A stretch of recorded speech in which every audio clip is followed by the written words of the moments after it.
May passed by. Now they brought in 1,500 more people from the outskirts, because the idea was to congest the people in one area before you put them into the trains. And they brought in 1,500 more people, and now it was so tight that it was practically impossible. There was no medication, hardly any food, only what people were able to organize from the outside, bribe the gendarmes because they were guarding the outside gates, and let the grocers drop some packages to the ghetto. The situation became so impossible that on top of everything else, any Jew who was in a hospital had to leave the hospital, whether you were operated on or going to be operated on. It didn't matter. They kicked you out from the hospital back to the ghetto. My best friend's father was operated in the appendix, and he was suffering an awful. I remember when I saw him, he was just terrible. As time passes by now, we try to live in a ghetto as the best way possible. One day, an announcement comes, you're going to be working on a Hungarian farm, and you're going to be shipped out from here. Okay. So we lined up where the old school was, the elementary school, and we had to go to the yard. The men to the right, the women to the left. And there was a person who was sitting behind the chair, and he looked at the luggage that you brought in or the suit that you had on.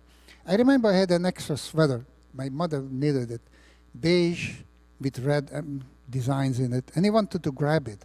My father tells him, look, we don't know where we're going to go. It may be very cold. Why don't you let him keep the sweater? And he threw it at my father, and we passed by. On the left side were the women, where they brought in other women to examine them. They were working in hospital, they were nurses, they were helping, and they did exactly the same thing, grabbed whatever they could. But in the ghetto, horrible things happened.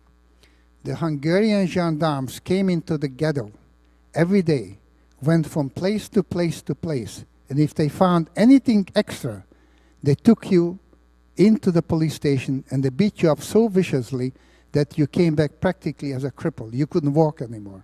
And that's what happened most of the times in the ghetto. People were scared. People were afraid. What is going to happen? So now after we walked through the Jewish school on the street, they guided us and they took us under guard, of course, to call the Hungarian Motor Works. Hungarian Motor Works were an old place where trains were running.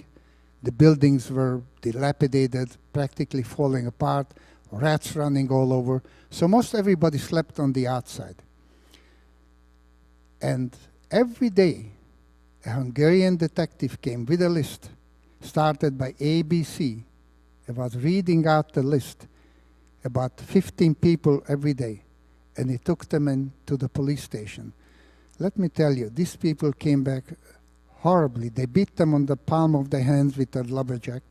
They beat them on the bottom of their feet with rubberjacks, and they tried to get confessions out of them. Where do you hide the money? Where do you hide the gold? Where do you... People had nothing anymore, but they just beat them up mercilessly.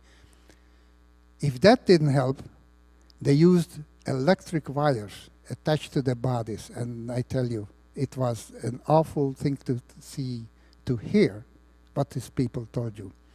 My father told me, look, when you hear my name, why don't you just come and tell me and let me hide somewhere, and maybe they will never find me. My father was pretty well-to-do, and everybody knew it. But the thing never came, because our name started with an S, and it ended by practically by the G, by the people who were taken away. Now it's July 4, 1944, on a Sunday, and a very, very hot Sunday. Of course, July 4th is our national holiday, and I enjoy it, the hamburgers and the hot dogs, and I listen to the Boston Pops. But my mind always throws me back to the day when I was sitting on the platforms where the trains were coming in. They told us trains will coming in, and you'll be shipped out to a farm. The trains were no trains, they were cattle cars. As soon as the cattle cars arrived, they counted up 80 people. And 80 people were jammed in those cattle cars, and they gave us 2 buckets, about this big. One bucket was filled with water. The other bucket was empty for sanitation purposes. And when everybody was in the wagons, they locked the doors and the train started running. The next evening we arrived to the border of that time was Czechoslovakia, now the Czech Republic, and the Hungarian gendarmes came down and they were yelling up and down, marching, if you have any gold, if you have any silver, why don't you just give it to us? We're going to save it for you. Another lie. Nobody gave away anything. Nobody had to give away. Nobody had nothing anymore. As the train started going, people got very, very sick. You know, your own physician will tell you, you can live without food to a certain period of time, but without water, you go crazy. You have no water in your body, God help you. I try to save water in our house. Nothing is wasted because I always remember how precious water was. Now, we had to find a solution to dump the sanitary bucket. There were wooden platforms where we were sitting on, and somebody gave us an idea, take your knives and forks and pry open some of that wood, and we dumped it every hour on the hour. Otherwise, there would be terrible, terrible disease running in the train. It was bad as it was, the stench, the smell. People couldn't clean themselves, couldn't rinse, couldn't do anything. The only solution was we took a little rag or a little piece of towel, as anybody, dumped it into the bucket and just sucked on it a little bit so get a couple of drops of water in your mouth. But that was done on the purpose. And the purpose was when the train arrived to a certain place, I will tell you all about it, the people should be lethargic, the people should be sick, the people should lost and have no fighting power whatsoever. One day, as the train was running, we arrived at a place on a Friday. I counted the days.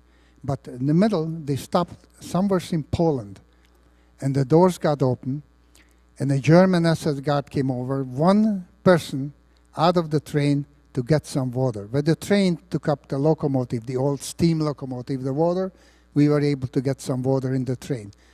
So my father yelled out to the guard, he said, look, we got 6 people dead in this wagon. I remember very clearly as of today, he took off his gun, pointed it at my father, and said, if you don't shut up, you old Jew, you're going to be shot on the spot. Now get back where you belong. So my father went back and never said a word again. They locked the trains again, and my father had some money in his pocket, and he took a little dish, and he took a match, and he burned the money. I said to him, Father, what are you doing? He said, I'm afraid where we are going, we're not going to use this. We have no use for this. So I just stood on the side. It was very hard in the trains to find even a place to stand up. I just fell over everybody overnight, and people were so jammed together that if the people who were sitting, one on top of the other, behind each other, and I was leaning during the daytime against the train wall to help myself a little bit. It was a terrible, terrible way to arrive where we arrived. It's Friday morning. The train is standing still.